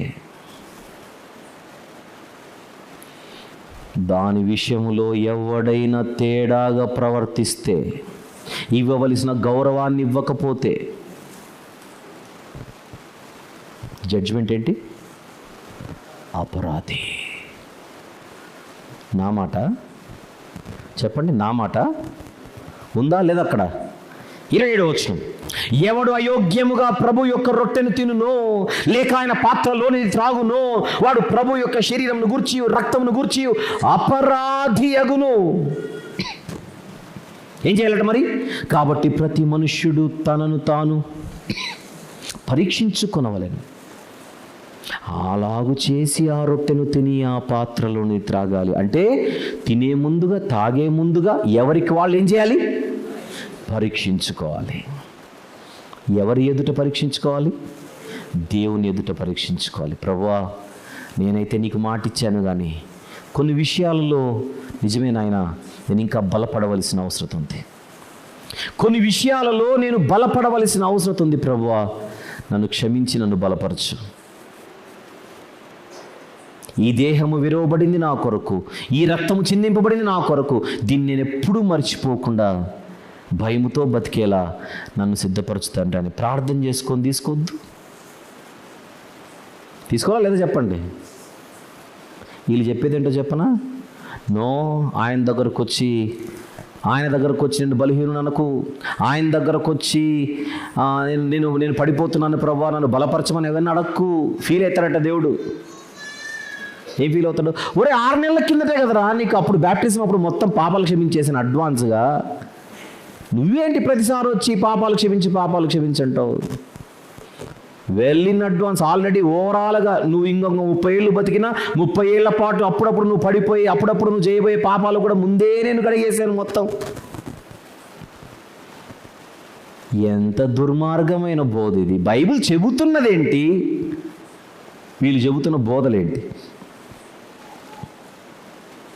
29 ప్రభువు శరీరమని వివేచింపక తిని త్రాగువాడు తనకు చెప్పాలి శిక్ష విధి కలుగుటకే తిని త్రాగుచున్నాడు. నేను అంటున్నానని కాదు, నేను చెబుతున్నానని కాదు, మీకున్న ఎక్స్పీరియన్స్లో మీకున్న అబ్జర్వేషన్లో చెప్పండి. ప్రపంచ స్థానిక సంఘాలన్నింటినీ మీకున్న అవగాహన మేరకు చెప్పండి. మీరు పరిశీలిస్తే ప్రభువు బల్ల మీద నుండి వచ్చే రొట్టెను పాత్రలోని పానీయాన్ని దానికి ఇవ్వవలసినంత గౌరవాన్ని ఇవ్వకుండానే తీసుకుంటున్న పరిస్థితి సంఘాలలో ఉందా లేదా చెప్పండి. ఉందా?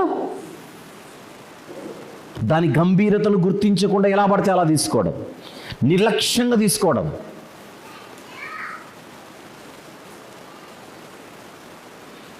బయట చూస్తే భయంకరమైన జీవితాలు, బయట చూస్తే భయంకరమైన జీవితాలు.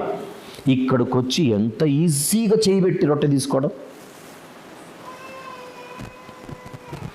మన హైదరాబాదులోనే, ఎక్కడో వద్దు, మన హైదరాబాదులోనే పేరు మోసిన కొన్ని సంఘాలలో గేట్ దగ్గరే పెట్టింటారట రొట్టె ద్రాక్షారసం.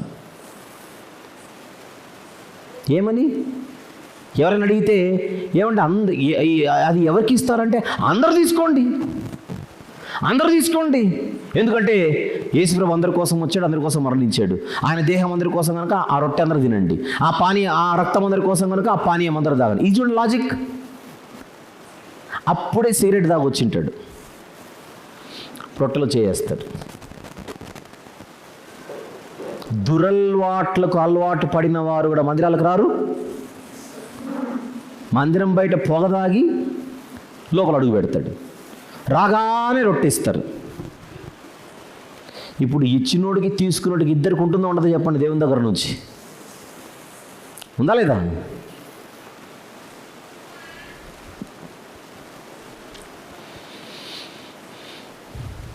విషయం ఏంటంటే నిన్ను నువ్వు పరీక్షించుకొని మర్యాదగా తీసుకో. ఈ గొడవ ఎందుకు, నేను తీసుకోవడమే మానేస్తాను, ఈ టెన్షన్ ఉండదు అనకూడదు. తీసుకుంటే కదా ప్రాబ్లం. ఆ తీసుకోవడం మానేస్తే ఇదంతా ఉండదుగా. ఇది 80 అంటే తెలుసు కదా, అతి తెలివి.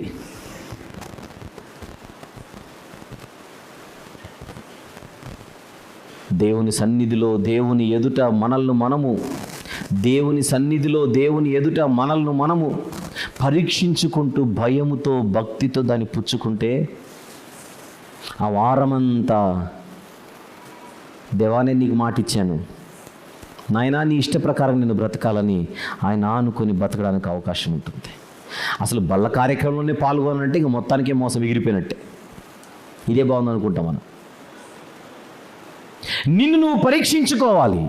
విషయం ఏంటంటే చెప్పనా, మనల్ని సరిగా పరీక్షించుకోకపోతే ఏమవుతుందో చెబుతాను. మనము సరిగా పరీక్షించుకోకపోతే ఏమవుతుందంటే అప్పుడు యాక్షన్ దేవుడు తీసుకుంటాడు. నీకు నువ్వు సెట్ అవుతావా, నన్ను సెట్ చేయమంటావా? ఇది ఆప్షన్. దేవుని ఆప్షన్ ఎట్లుంటుంది? నీకు నువ్వే సెట్ అవుతావా, పోనీ నన్ను సెట్ చేయమంటావా? మనకు మనమే సెట్ అయితే సేఫ్. వీడు సెట్ అయ్యేట్టు లేడు అనుకొని దేవుడు యాక్షన్ తీసుకోవడానికి ముందుకు వస్తాడు. అప్పుడు చంపడు, వెంటనే ఏం చంపడు, పాతాళానికి ఏం పంపడు. భూమి మీదే కళ్ళు తెరిపించడానికి మెడకాయ మీద వేస్తుంటాడు. చూడండి 30వ వచనం. ఇందువలననే 29 చదివి 30కి వద్దాం. ప్రభు శరీరమని వివేచింపక తిని త్రాగువాడు తనకు శిక్షావిధి కలుగుటకే తిని త్రాగుచున్నాడు. శిక్షావిధి కలుగుటకే తిని త్రాగుచున్నాడు. ఇందువలననే మీలో అనేకులు బలహీనులను రోగులునై ఉన్నారు. అంటే అదేంటోనండి ఈ మధ్య అసలు హెల్త్ ఏంటో అర్థం కావట్లేదు. హెల్త్ దెబ్బతింటోంది. బాగానే ఉంటుంది, ఏంటో డాక్టర్లకే అర్థం కావట్లేదు, అర్థం కాదు. ఎందుకు అర్థం కాదు? బెత్తమైంది. బెత్తమైనదైనప్పుడు అర్థం కాదు వైద్యులకి. చెప్పండి. అలా ఎన్నో మార్లు దేవుని విషయాలలో మనం నిర్లక్ష్యం చేసే ఉంటాంగా. ఎక్కడ కొడతాట దెబ్బ? ఆరోగ్యంపై కొట్టి, నువ్వు మందులు వేసుకున్నా తగ్గట్లేదుగా. తగ్గట్లేదు ప్రభువా. తగ్గదది, ఎక్కడికన్నా తిరుగు తగ్గదది. ఎప్పుడు తగ్గుతుంది ప్రభువా? నువ్వు తగ్గినప్పుడు. ఎప్పుడు తగ్గుతుంది ప్రభువా? నువ్వు తగ్గాలి. రెచ్చిపోతున్నావు, నిన్ను నువ్వు పరీక్షించుకోవట్లా. నీ దృష్టిలో నువ్వు నీతిమంతుడిగా, మంచివాడిగా, గొప్పవాడుగా నీకు నువ్వే మార్కులు వేసేసుకుంటున్నావు. మరి నువ్వు కొండెక్కిన నిన్ను దింపొద్దు నేను. మరి నువ్వు దొరకట్లేదు కదా, ఎక్కడో ఉన్నావు. నేను దింపడానికి ఈ దెబ్బలు. విషయం ఏంటంటే, కొందరికి ఫస్ట్ చిన్న దెబ్బలు, 1 దెబ్బ, 2 దెబ్బ, 3 దెబ్బలు, 4 దెబ్బలు. ఎన్ని మార్లు గద్దించినను వినకపోతే పడుకోబెట్టడమే, నిద్రించుచున్నారు. ఎన్ని మార్లు చెప్పినా వినకపోతే ఇంకా ఫైనల్ అనమాట అది. అప్పుడు వచ్చిన వాళ్ళు పాట పాడతారు, గుండె చప్పుడు ఆగకముందే. ఎందుకంటే ఆగిపోయిన గుండె ఇక్కడ ఉంది. చూద్దాం ఇంకా 31. అయితే మనలను మనమే విమర్శించుకొనిన ఎడల తీర్పు పొందకపోదు. అర్థం ఏంటి? ప్రభా నీ వరకు వద్దు ప్రభా, నేను సెట్ అయిపోతానంటే అది సేఫ్, నో జడ్జిమెంట్. అప్పుడు నాకు నేనుగా సెట్ కాలేకపోతున్నాను ప్రభా అంటే జర ఊరుకో, నేను వస్తానంటాడు దేవుడు అప్పుడు. ఇంకా మనల్ని మనమే విమర్శించుకొని ఎడల తీర్పు పొందకపోదుము. నెక్స్ట్ మాట, మనము తీర్పు పొందిన ఎడల, మనము తీర్పు పొందిన ఎడల లోకముతో పాటు మనకు శిక్షావిధి కలుగకుండునట్లు ప్రభువు చేత శిక్షింపబడుచున్నాం. ఎందుకు కొడతారట దెబ్బ దేవుడు? ఎందుకు కొడతాడు? ఒరే నువ్వు నాశనం అవ్వకూడదనే ఈ దెబ్బలు, నువ్వు నిత్యనాశనం అవ్వకూడదనే, నిత్యనాశనం అవ్వకూడదనే ఈ దెబ్బలు. ఇక్కడ కొడితే ఇక్కడ నువ్వు సెట్ అయిపోతావని పనిష్మెంట్. తాను ప్రేమించు వారిని ఆయన శిక్షిస్తాడు.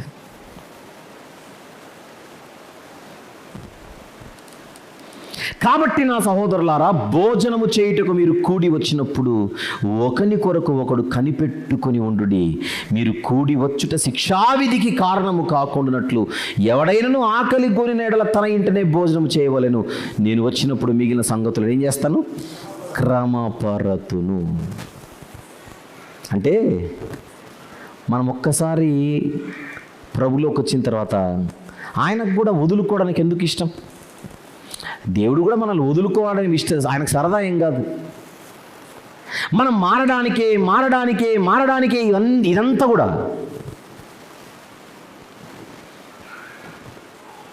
ఎంత చెప్పినా మారకపోతే మారు మనస్సు పొందుటకు ఆయన ప్రతి వ్యక్తికి సమయం ఇస్తాడు. ఆయన ఇచ్చిన సమయంలోనే సెట్ అయిపోవాలి. సమయం ఇచ్చినా సెట్ అవ్వకపోతే సీన్ ఎట్లుంటుందో ఇప్పుడు చూద్దాం. ప్రతి విశ్వాసికి, ప్రతి క్రైస్తవునికి తాను బలహీనపడుతుంటే నువ్వే సెట్గానైనా వాక్యం దగ్గరకు వచ్చి ఫస్ట్ ఆప్షన్ ఇస్తాడు. మనము సెట్ అయిపోతే హ్యాపీ, అవ్వకపోతే అప్పుడు ఆయన యాక్షన్ తీసుకుంటాడు. పాతాళానికి పంపడానికి కాదు, సెట్ చేయడానికి. ఆయన సెట్ చేసేటప్పుడైనా మనం సెట్ అయిపోవాలి. కొంతమంది విషయంలో ఆరోగ్యంపై కొడతాడు, కొంతమంది విషయంలో ఆర్థిక విషయాలపై కొడతాడు. ప్రతిసారి ఆరోగ్యమే కాదు, కొన్ని సందర్భాలలో ఉద్యోగంపై కొడతాడు. అంటే ఉద్యోగం పోతుందనట్లా, సాఫీగా జరగాల్సిన ఉద్యోగం సాఫీగా జరగదు, హ్యాపీగా జరగాల్సిన వ్యాపారం హ్యాపీగా జరగదు. ఎందుచేతనని యెహోవా అడుగుచున్నాడు. హగ్గై గ్రంథం 1వ అధ్యాయం. తర్వాత చదువుకోడు, హోంవర్క్ అది. మీ ప్రవర్తనను గూర్చి ఆలోచించుకొనుడి. ఈరోజు ఇంటికి వెళ్ళిన తర్వాత హోంవర్క్ అందరికీ. హగ్గై గ్రంథం 1వ అధ్యాయము మొదటి 11 వచనాలు. హగ్గై గ్రంథం 1వ అధ్యాయము మొదటి 11 వచనాలు. ఆ 11 వచనాలు చదివే అన్నం తినాలి ఈరోజు. ఆ 11 వచనాలు చదివే పడుకోవాలి ఈరోజు. ఇప్పుడు టైం లేదు కనుక. నువ్వు ఎంతన్నా ప్రయాసపడు, నీ ప్రయాసపై నేనే దెబ్బ కొడతాను. నీకు కళ్ళు తెరిపించడానికి, నీ ప్రయాసపై, నీ కష్టంపై నేనే విరుచుకపడతాను. ఎందుకు? నీకు బుద్ధి రావడానికి. ప్రియ సోదరుడా, సోదరి, క్లూ ఇచ్చాను. ఈ మధ్య కాలంలో మన జీవితంలో ఏమైనా ఇలాంటివేమైనా చోటు చేసుకుంటున్నాయా?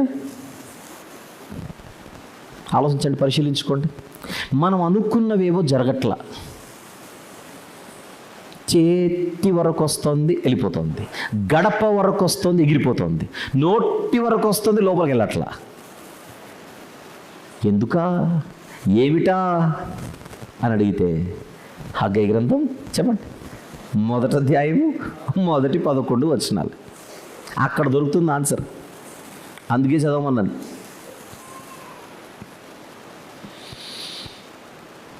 విషయం ఏంటంటే, అలా దేవుడు దెబ్బ కొట్టి వద్దు నాయనా వచ్చేయి, వద్దు నాయనా వచ్చేయి, వద్దు నాయనా మారు, నువ్వు మారేంతవరకు నేను మారుతూనే ఉంటాను. కొట్టడం, నువ్వు మార్పు చెందేంత వరకు నీకు ఈ దెబ్బలు తప్పవు. ఎంత చెప్పినా, ఎంత గద్దించినా ఇక నువ్వు విననొల్లకపోతే ఇక చేసేది ఏం లేదు, చుట్టేయడమే.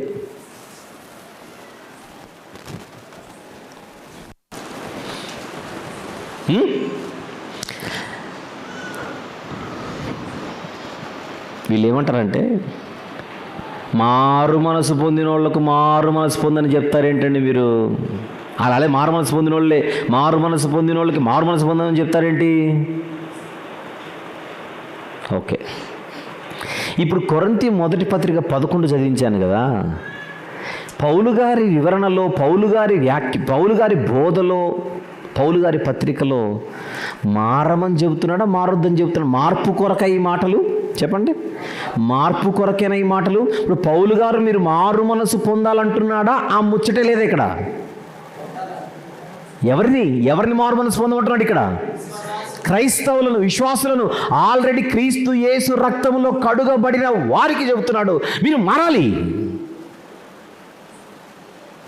అప్పుడు కొరింథీయులు ఏమనాలి? నీకు హైపర్ గ్రేస్ డాక్ట్రిన్స్ అని తెలియనట్టుంది పాల్ అనాలి. పోయిన వారం పార్క్ గారు వచ్చారు కదా, ఆక్సో పార్క్ అని. పార్క్ గారు అంటున్నారు నువ్వు మారాల్సిన అవసరం లేదని. పాల్ గారు అంటున్నారు నువ్వు మారాలని. ఎవరి మాట కోటేద్దాం? పార్క్ గారి మాటగా, పాల్ గారి మాటగా? నేనైతే పౌలు గారే. ఆయనకి మించినోడు ఎవరు లేడుగా. ఆయన పత్రికలు చదువుకొని మనం నేర్చుకుంటున్నాం. అందువలన విశ్వాసులకు మారు మనసు కొరకు వార్త ఏంటండి? విశ్వాసులను మారమని చెప్పడం ఏంటండి అని అడిగితే మీ అంత జ్ఞానం మరి పౌలు గారికి లేదు. మరి పాప ఆయనకు తెలియక బాప్తిసం తీసుకున్నప్పుడే మేము ఫ్యూచర్లో చేయబోయే పాపాలన్నీ కూడా దేవుడు కడిగేసినప్పుడు మాకు మారమని చెప్తావేంటి అని లేవని అంటారా? పోనీ అంటున్నారా? వాళ్ళు అనడానికి వీలు లేదు. వాళ్ళు తిరిగి పౌలు గారికి బదులిచ్చి నువ్వు చెప్తుంది తప్ప అనడానికి కూడా వీల్లేదు. పౌలు గారికి తెలియని గ్రేస్ డాక్టర్నా? ఇదే పౌలు భక్తుడు అదే కొరింథీయులకు 2వ పత్రికలు ఏమంటున్నాడు చూద్దాం. కొరింథీయులకు రాసిన 2వ పత్రిక 12వ అధ్యాయం. కొరింథీయులకు రాసిన 2వ పత్రిక 12వ అధ్యాయం 20-21 వచనములు కలిస్తున్నాయి. 20-21 వచనములు కలిస్తున్నాయి.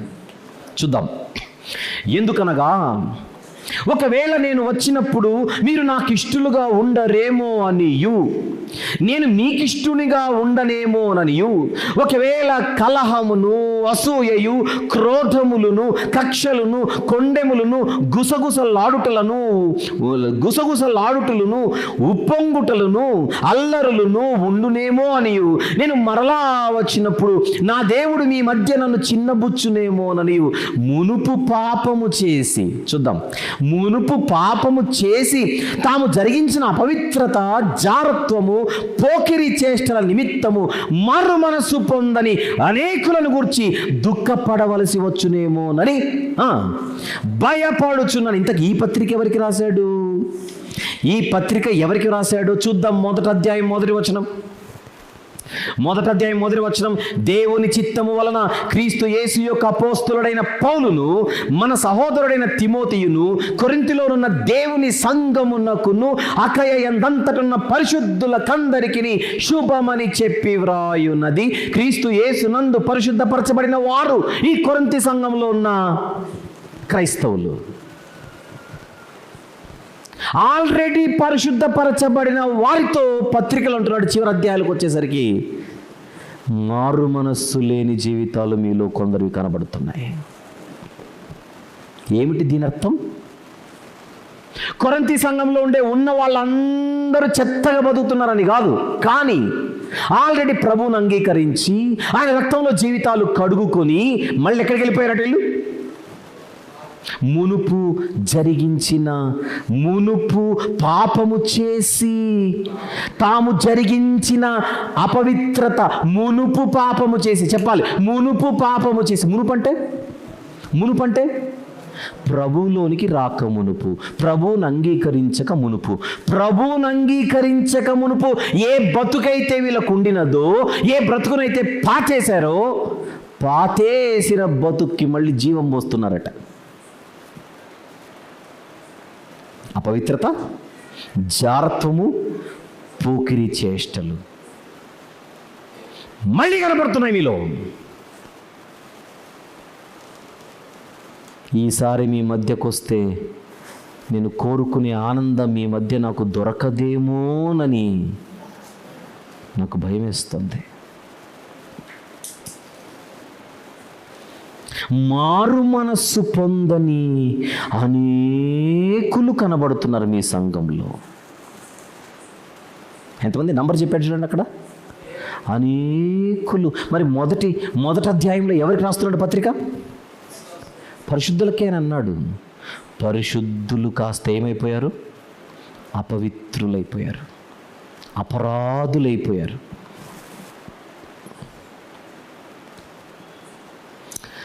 మీకు తెలియడానికి చెప్తున్నాను. ఈ హైపర్ గేస్ డాక్ట్రిన్ బోధించే వాళ్ళు చెప్పే మాట ఏంటో చెప్పనా? దేవుని ఎదుట మేము అపరాధులము అని చెప్పకూడదు. బతుకులు ఇట్లుంటే చెప్పకుండా ఏం చేయాలి చెప్పండి? కొరింథీ సంఘంలో ఉన్న వాళ్ళలోనే బలహీనతలు ఉన్నాయా? మనస్సాక్షిని అడిగి చెప్పండి. మనము కూడా అక్కడక్కడ కొన్ని విషయాల్లో పడిపోతున్నామా లేదా? దేవుని ఫెయిల్యూరా అది?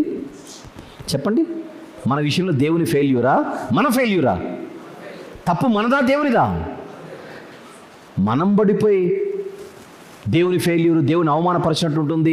ప్రభువా నేను పడిపోయాను అని మనం దేవుని దగ్గరకు వస్తే మనం దేవుని అవమానపరుస్తున్నట్టు అని తిక్కగా పిచ్చిగా తిప్పి చెబుతున్నారు వీళ్ళు. దేవుణ్ణి ఎక్కడ అవమానపరుస్తున్నాం? మనము దేవుని దగ్గరకు వచ్చి వాపోతున్నాం, ప్రభువా బాప్తిస్మం అప్పుడు నిజమే నా పాపాలన్నీ కడిగేసావు, కానీ తర్వాత మీరు ఆశించినంతగా నా జీవితము ఉండట్లేదు నాయన, నన్ను ఇంకా బలపరచు అని ఆయన మీద మనం ఆధారపడడానికి ముందుకు వస్తే ఆయన మనకు సహాయం చేస్తాడా లేదా చెప్పండి? అది కదా మనం చెప్పేది.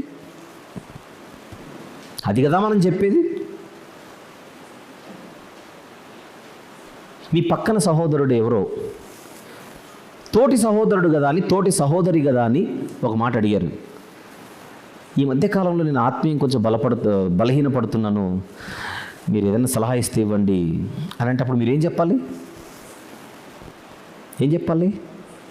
ప్రార్థనలో ఎక్కువ ఉండు బ్రదర్, ఖచ్చితంగా ఆ బలహీనతను నువ్వు జయిస్తావు.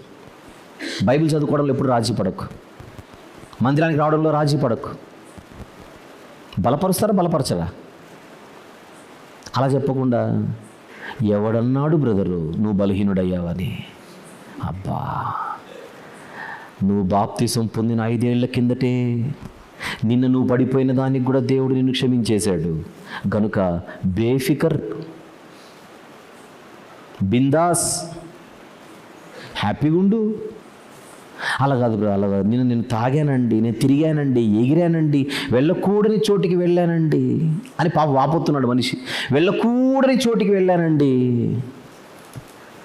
అప్పుడు మళ్ళీ రివర్స్, వెళితే వెళ్ళావు, కానీ 5 ఏళ్ల కిందట యేసుప్రభు ఏం చేశాడు? నీ పాపాలను క్షమించాడు. నిన్న వెళ్ళినా క్షమిస్తాడు, ఈరోజు వెళ్ళినా క్షమిస్తాడు, రేపు వెళ్ళినా క్షమిస్తాడు.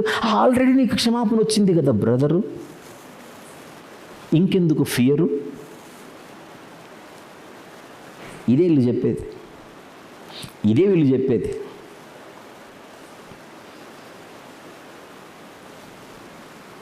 ఫస్ట్లో చెప్పాను కదా,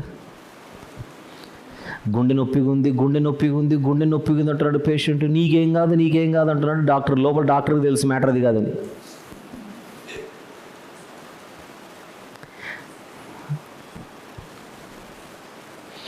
ప్రభు దగ్గరికి రా, నీ బలహీనతలు జయిస్తావు. ప్రభు దగ్గరికి రా, ప్రభు దగ్గర మోకరించు, వాక్యం దగ్గర తలదించు, సహవాసంలోనికి రా. నువ్వు దూరం ఉండే కొద్ది బలహీనుడు అయిపోతావు. దగ్గరకు రా. కాదా? కాదంటారా?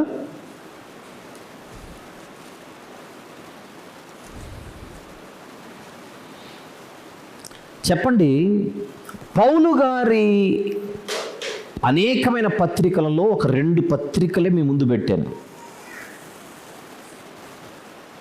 ఈ 2 పత్రికలలో మనకున్న సమయంలో కొన్నిటిని చూపించాను. ఈ కొన్నిటిలో మీకు ఒక మ్యాటర్ కనబడుతుందా లేదా చెప్పండి. ఏమిటది? ఆల్రెడీ మారు మనస్సు పొంది ప్రభులోనికి వచ్చిన వారికి పత్రిక రాస్తూ మారమని చెబుతున్నాడు. Yes or no? అది ఉందో లేదో ఇంటికి వెళ్ళిన తర్వాత మళ్ళీ మీరు చదవండి. ఆల్రెడీ మారు మనసు పొందిన వారితో, ఆల్రెడీ ప్రభు అయిన యేసుక్రీస్తు వారి రక్తంలో కడగబడిన వారితో ఆయన అంటున్న మాట ఏంటి? మీకు మారు మనస్సు రావాలి. మొదట్లో బాగానే ఉంటిరి, మనసు మారిపోయింది. మనస్కులైపోయారు. మనస్కులైపోయారు. 2 పడవల మీద కాళ్ళు పెట్టి ప్రయాణం చేయాలనుకుంటున్నారు. మీకు ప్రమాదం. మారాలి. ఇదే కదా పౌలు గారి పత్రికలో మనకు కనబడుతుంది. దీని కొనసాగింపు వచ్చేవారం. అయిపోలేదు ఇంకా. దీని కొనసాగింపు వచ్చేవారం. ఈ సందేశానికి ఒక టైటిల్ రాసుకుందాం. ఈ సందేశానికి ఒక టైటిల్ రాద్దాం. కృపా సందేశాల శీర్షికలో 10వ భాగం. దీనికి టైటిల్ మారు మనస్సు పొందిన వారికి మారు మనస్సు అవసరమా? మొదటి భాగం. ఈ టైటిల్తో మొదటి భాగం. మారు మనస్సు పొందిన వారికి చెప్పండి, మారు మనస్సు అవసరమా? ప్రపంచవ్యాప్తంగా చలామణి అవుతున్న ఈ బోధను బోధించే బోధకులు అంటున్నారు మారు మనస్సు పొందిన వారికి మారు మనస్సు అవసరం లేదని. మారు మనస్సు పొందిన జారిపోయే బాపతి చాలామంది ఉంది కనుక వాళ్ళలో ఖచ్చితంగా మారు మనసు రావాలంటోంది బైబిల్. మనుషులకు ఓటేసేవారు మనుషులను గెలిపిస్తారు, దేవుని మాటకు ఓటేసేవారు బైబిల్ని గెలిపిస్తారు. వాయిస్ నాది, చాయిస్ మీది. ఆలోచించుకోండి. ప్రార్థన చేసుకుందాం. ప్రేమగల తండ్రి, కృపగల దేవ, జీవం గల నాయన, పరిశుద్ధుడు అయిన మహా గొప్ప దేవ, భయంకరమైన దుర్బోధలు ఈ ప్రపంచవ్యాప్తంగా రెక్కలు విరుచుకొని ఎగురుతున్న నేపథ్యంలో మీ గ్రంథాన్ని మా ముందుంచి ఆలోచించమని చెప్పి సత్యం వైపు మాత్రమే మేము ఉండాలని మమ్మల్ని హెచ్చరిస్తూ నిలబెడుతున్నందుకు స్తుతులు చెల్లిస్తున్నాం ప్రభువా. ఇంకా నువ్వు నేర్చుకొనవలసిన సంగతులు ఎన్నో ఉండగా అవి కూడా మాకు నేర్పించమని మీ పాదములు పట్టుకొని వేడుకొనొచ్చు. మీ ప్రియకుమారుడు ప్రపంచ మానవాళి కొరకు విరిచిన దేహానికి సూచనగా రొట్టె, కార్చిన రక్తానికి సూచనగా పాత్రలోని పానీయం ప్రభు బల్ల మీద నుండి తండ్రి మా ముందుకు వస్తుండగా వినవాక్య ప్రకారంగా భయముతో, భక్తితో, వినయ విధేయతలతో మమ్మును మేము పరీక్షించుకుంటూ, మమ్మును మేము విమర్శించుకుంటూ, నాయనా ఇందులో మేము మీ ఎదుట దీనులుగా పాల్గొనుటకు సహాయం చేయమని, వినువారు మాత్రముగా, వినిన వారు మాత్రముగా ఎవరు ఉండకుండా ఈ మాటల ప్రకారంగా ప్రతి ఒక్కరు కూడా తమ భక్తి జీవితాలను మెరుగుపరుచుకున్నట్టుకు సహాయం చేయమని యేసుక్రీస్తు ప్రభు వారి పరిశుద్ధ నామములోనే కొన్ని విన్నపములు ఘనమైన మీ పాదముల చెంత పెట్టి సమర్పించి వేడుకొనుచున్నాము తండ్రి. Amen, amen.